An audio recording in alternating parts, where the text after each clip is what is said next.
Tonight only on WBTV, a man paralyzed after shooting in NoDa updates us on his road to recovery.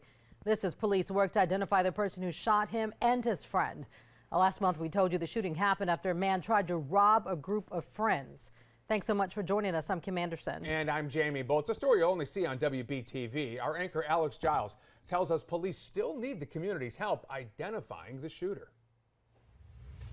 It has been nearly a month since we first brought you this story on WBTV. The man who was paralyzed tells me he is making progress in his recovery. Detectives are still hoping to make progress with their investigation. Pedro Aguirre has spent the last several weeks adjusting to his new normal, learning to live life without the use of his legs.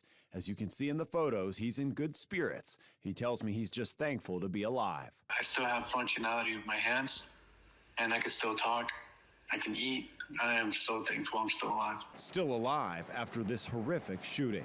Aguirre and his friends were the victims of an attempted armed robbery near the intersection of Mercury Street and North Davidson in NoDa. It happened Saturday, July 26th. They say the robber came out of nowhere and fired shots after a brief exchange of words. Brian Martinez took a bullet to the leg. Another bullet pierced Aguirre's lung and lodged in his spine. Martinez and Aguirre's girlfriend, Ansley Ivy, spoke to us about the horrific incident last month. At the time, it didn't even seem real. I was like, no, this is a nightmare. Aguirre tells me that after getting shot, he felt the end was near. I remember feeling like a warm sensation take over my body, and I started losing my breath, and I was taking my final breaths, and I remember starting to lose my voice. He says he remembers paramedics working on him, then regaining consciousness in the hospital. How thankful are you that you survived this? I'm very thankful. You know, it's a second chance at life.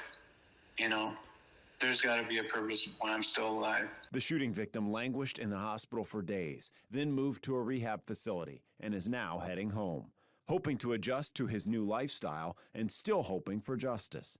The man who shot him and his friend has yet to be identified. If he doesn't get caught with the crime that he committed to us, he's going to get caught with something else down the line. And the fact that he's that reckless, he's not going to end up in a good place.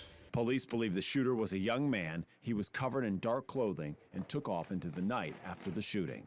If you know anything about this shooting, please call Crime Stoppers. The number to dial is 704-334-1600. You do not have to give your name when you call in, and you could get a cash reward if you have information that leads to an arrest. Reporting in the WBTV control room, Alex Giles, WBTV, on your side.